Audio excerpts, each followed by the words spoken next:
ilbiisa. Otum dhorkanii kan madaa namaa nyaattu tisiisa. Otum qotanii kan dhagaa jalaa baatu ilbiisa. Otum dhorkanii kan madaa namaa nyaattu tisiisa.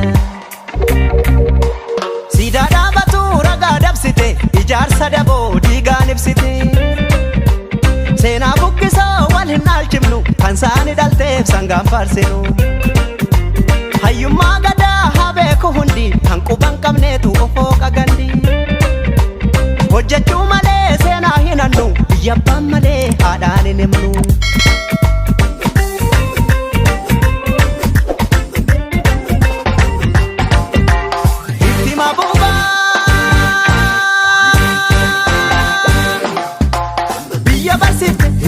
Addunyaatti arween gurgurra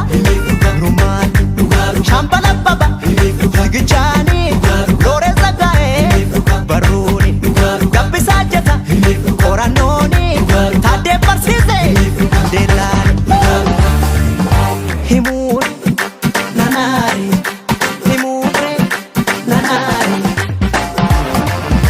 kushtu beeka asumatti ragaa jira aksumitti karooma kuushan sirba guddifachaas nu qaba. Himee arwee hidee arwee himee arwee hidee arwee maqaana yaamtuun dide anis kan kootan fedhi.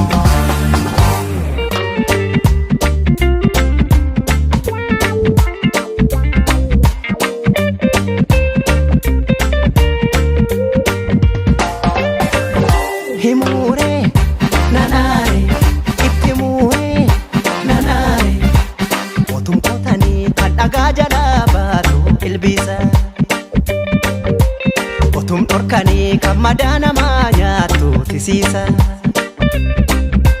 Otum qotanii kan dhagaa jalaa baatu ilbiisa. Otum dhorkanii kan madaa namaa nyaattu tisiisa. Siidaa dhaabatu ragaa dabsite ijaarsa daboo diigaan ibsite. Seenaa buqqisoo wal hin dhaalchifnu kan saani dhalteef sangaan faarsinu. Hayyummaa gadaa haa beeku hundi kan quban qabneetu ofoo qagandi. Hojjechuu malee seenaa hin hannu biyya abbaan malee haadhaan hin himnu.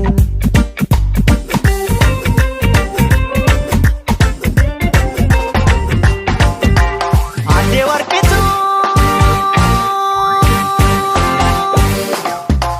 kan saa nyaachifte numsaa